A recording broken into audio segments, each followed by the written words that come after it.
प्रेम और परमात्मा संतों की उपदेश देने की रीति नीति भी अनूठी होती है। कई संत अपने पास आने वाले से ही प्रश्न करते हैं और उसकी जिज्ञासा को जगाते हैं और सही सही मार्गदर्शन कर देते हैं।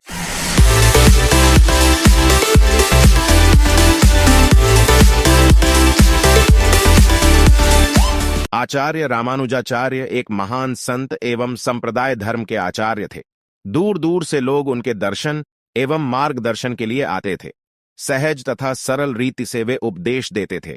एक दिन एक युवक उनके पास आया और पैर में वंदना करके बोला, मुझे आपका शिष्य होना है, आप मुझे अपना शिष्य बना लीजिए।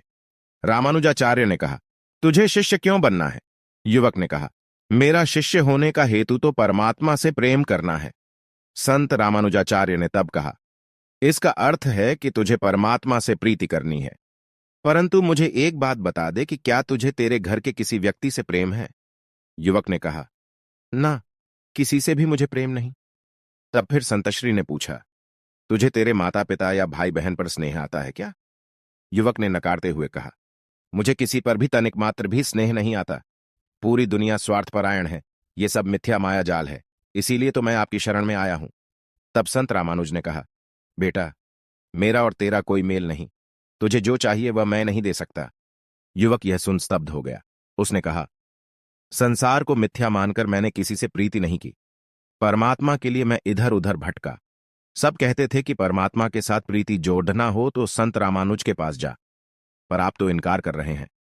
संत रामानुज ने कहा, यदि तुझे तेरे परिवार से प्रेम होता, जिंदगी में तूने तेरे निकट के लोगों में से किसी से भी स्नेह किया होता, तो मैं उसे विशाल स्वरूप दे सकता था।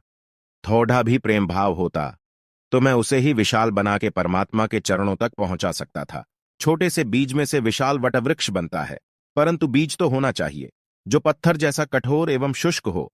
उसमें से प्रेम का झरना कैसे बहा सकता हूं? यदि बीज ही नहीं तो वटवृक्ष कहां से बना सकता हूं? तूने किसी से प्रेम किया ही नहीं तो तेरे भीतर परमात्मा के प्रति प्रेम की गंगा कैसे बहा सकता हूं? कहानी का सार यह है कि जिसे अपने निकट के भाई बंधुओं से प्रेम भाव नहीं, उसे ईश्वर से प्रेम भाव नहीं हो सकता। हमें अपने आसपास के लोगों और कर्तव्यों से मुंह नहीं मोड़ सकते। यदि हमें आध्यात्मिक कल्याण चाहिए तो अपने धर्म कर्तव्यों का भी उत्तम रीति से पालन करना हो। ये कहानी आत्मा और परमात्मा की थी। अगर ये कहानी सुनने में अच्छी लगी तो लाइक, सब्सक्राइब और कमेंट जरूर करना।